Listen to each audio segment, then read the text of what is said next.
Hey guys, it's Cleo. This is a true story. This is an absolutely true story. I first told it on the Fame Tracker forums in 2003. So that's more than 20 years ago now. And every now and then people would bring it up by name Tiny Moist Hand. So I decided to retell it a couple of years ago. Modern retelling with historical context, right? So for many years, you've heard of naturally curly hair. Well, I had unnaturally curly hair. I had a stylist so brilliant that she was able to give me occasional perms, occasional, 2 or 3 times a year, that no one could tell were chemical. For real, no one could. No one could. I constantly got compliments on my long, rippling hair. So in reality, my hair is just deplorably fine and flat. Although I'm told I do have a ton of it, but putting in some wave made me feel better. I just wanted to co-wash, air dry, go live my tousled life. That's all I wanted. But after I had spinal surgery, I couldn't just spend, 2, 3 hours at a time in a stylist chair anymore. So, after 20 years of my best Galadriel impression, that's really my ideal hair. I had to make peace with my natural texture. It's just the only thing about me, I realize now, is actually straight. So, this story takes place in 1996. I was a junior in high school and I had the freshest of perms, just absolutely exuberant, downright pre Raphaelite. It had only been done the weekend before, and it usually took about 2 weeks for the curls to settle down. It was kind of poodly. Okay, listen, it was kind of poodly. 2 weeks, settle down, it would look natural. But I wasn't going to miss Baz Luhrmann's Romeo and Juliet. So when I was in grad school years later, my Shakespeare professor, she went to the mat for this movie. She declared it was the best adaptation of any of Shakespeare's plays. And she wasn't a Leo fangirl, right? Like this was legit. And I tend to agree with her. And I got to see it on a big screen. Opening night, I went with my best friend and my luscious elbow length 90s do. So we have this banger soundtrack. We have these big bold visuals. It's kind of feels a little too much maybe in Moulin Rouge, but like it's pitched just right. So I'm enthralled. I'm absorbed. Claire Danes is weeping over dead Romeo, and we all know what's about to happen in this. This 400-year-old play. But it's it's so absorbing because you just hope against hope that somehow it won't end that way this time. And then I feel something that's not an emotion.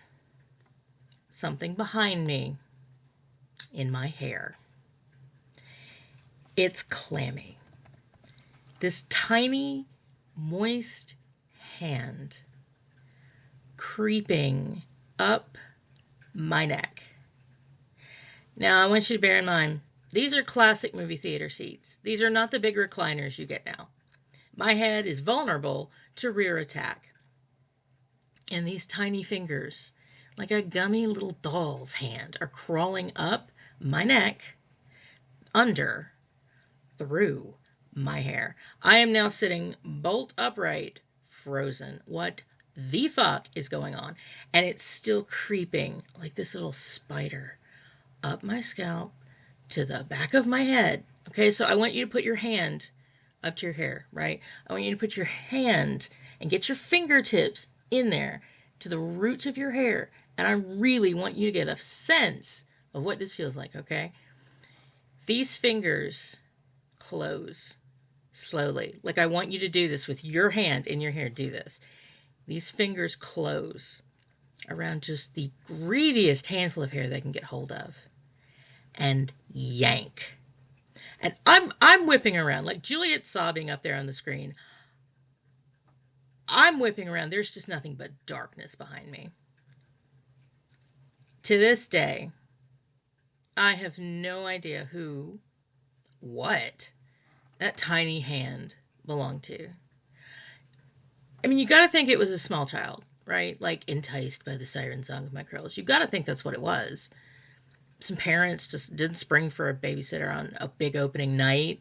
Maybe there's a millennial out there with some real interesting core memories, I guess. I mean, I couldn't make out anything in the darkness behind me. And we were kind of at a key cinematic moment. So I didn't really have time for more than, turn around, shoot this stern warning glare to whom it might concern. And I held on to my hair for the rest of the movie. And within a few months, I chopped it all off. And I went to college with short, straight hair, unable to forget the cursed touch of the hand. No, I just wanted to change, and I regretted it instantly. I've never cut my hair off without regretting it, just completely. So, happy 20th, and this year I think it would be 22nd, anniversary to the story I told on the now defunct Fame Tracker forums. I can still remember exactly what that hand felt like. Tiny and moist. Cleolinda on Patreon, Tumblr, Blue Sky. I originally told this on LiveJournal, retelling it from Fame Tracker. And almost everywhere you can find me, I'm Cleolinda. If you're trying to look for me on Twitch, I'm Cleolinda Jones. But almost everywhere else, I'm Cleolinda. Maybe I can think of some more tales of the 90s for you.